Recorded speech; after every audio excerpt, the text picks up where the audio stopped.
On se retrouve avec Guillaume, organisateur du Nemco Game Show. Merci d'avoir accepté de répondre à nos petites questions. Donc nous, on est venu au Nemco Game Show pour animer un stand de One Punch Man.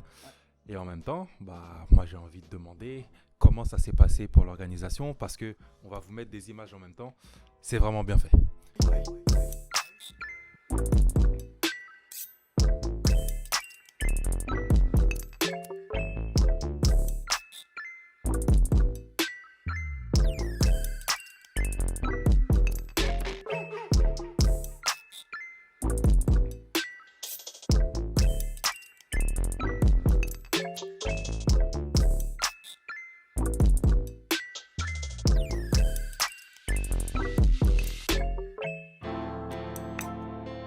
C'est bien fait, il y a de l'animation, les gens sont contents, il y a beaucoup de choses, mais de ce que j'ai compris, c'est une première. Donc comment ça s'est mis en place tout ça? C'est une première qu'on a mis, on a mis 2 mois à la produire. En 2 mois tout ça? Ouais, 2 mois. 2 mois parce que du coup on a eu l'autorisation de la mairie il y a 2 mois et du coup on a contacté tous nos partenaires, donc Hasbro, Poco, on a Nanoblock aussi qui nous soutient pour un gros son, voilà. Et après toute l'organisation, c'est 10 ans d'expérience du Nemco Show, parce que Nemco Show c'est une asso familiale du jeu vidéo qui est fait avec ma famille, donc du coup ma mère est présidente, mon père est vice-président. Non, c'est moi le vice-président, pardon, je bafouille. Et puis après, en gros, on s'est dit, on fait des stands un peu partout en France, on organise des événements en médiathèque notamment ou en centres sociaux. Et on s'est dit, voilà, ce serait cool de faire un salon. Et ma soeur a relancé le bébé. Voilà, parce qu'après c'est dû, elle s'est dit, tiens, on avait ça en tête avant le Covid. Donc heureusement, on voulait le faire avant le Covid, mais bon, ça s'est pas fait du coup. Et heureusement. Et du coup là, on a tout organisé avec la famille, les copains. On a contacté tous nos copains aussi qui ont des stands incroyables, des boutiques géniales. Et du coup, ils ont répondu présent. Un coup de téléphone, on a un salon en préparation, vous venez pas, mais carrément on vient. Et c'était ça à chaque fois.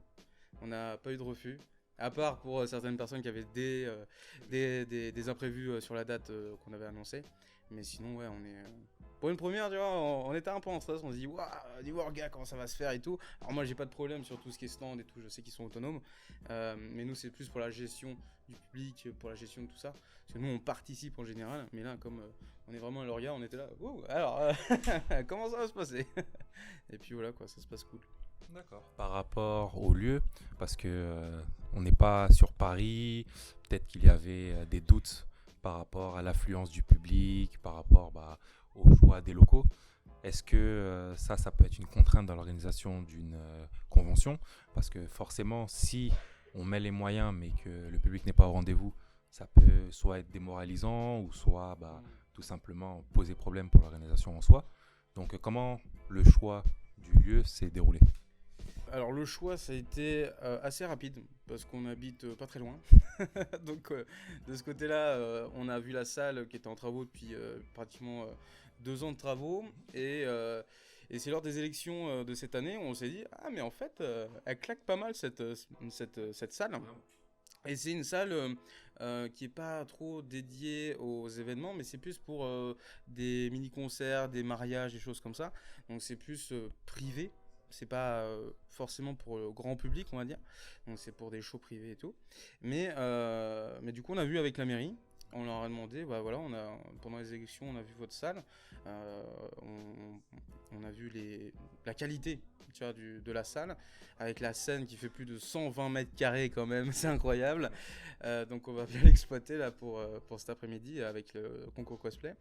Et du coup, on s'est demandé si voilà, ça allait pouvoir se faire et puis si on allait pouvoir bien vendre le salon parce que comme c'est une première, même si on a toute l'expérience, fallait faire prendre conscience aux élus et puis aux maires qu'on était capable de le faire parce que nous on reste des geeks dans notre coin, tu vois.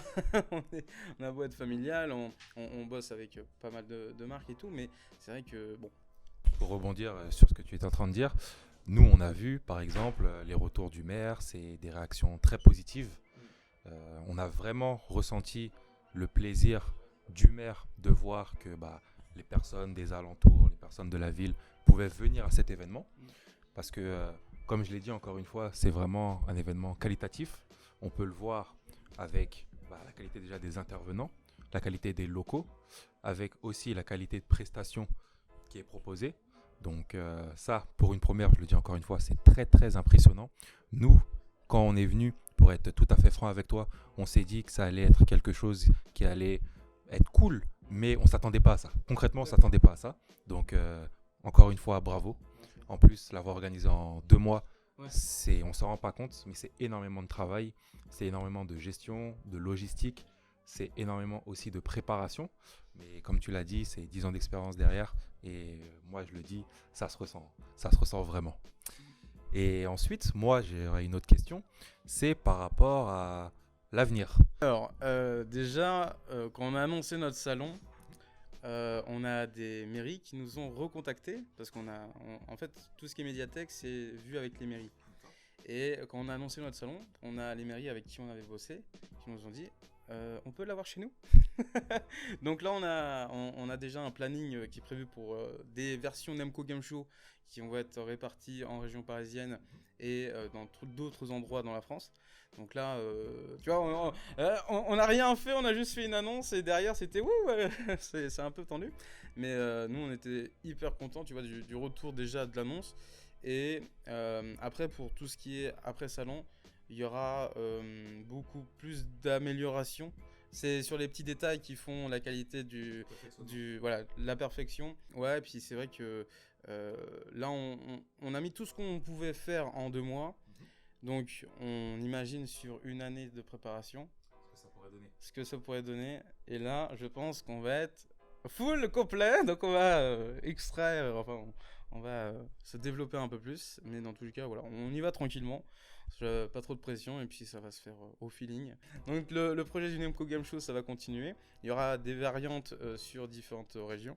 Et puis après, il y aura Nemco Game Show 2 à Beaumont-Roger, forcément, avec la mairie. Voilà. Et pour la fin, parce que moi personnellement, j'ai envie de pouvoir être au courant de la prochaine édition et des prochains événements, où est-ce qu'on peut suivre toute l'actualité et toutes les informations par rapport au Nemco Game Show?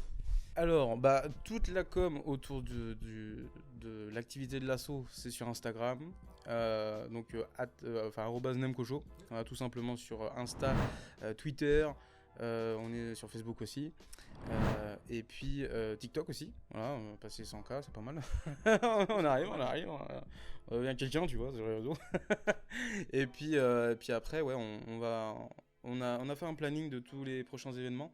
Donc là, j'ai plus les dates en tête, mais en vrai, je crois qu'on a une date le 1er et 2 octobre. Donc voilà, à côté en Normandie. Donc voilà, n'hésitez pas à nous suivre sur Insta. C'est là où je balance toutes les infos. Et puis voilà. Encore une fois, tous les liens sont en description. Merci à toi d'avoir répondu à notre petite question. Et nous, on vous donne rendez-vous au Nemco Game Show.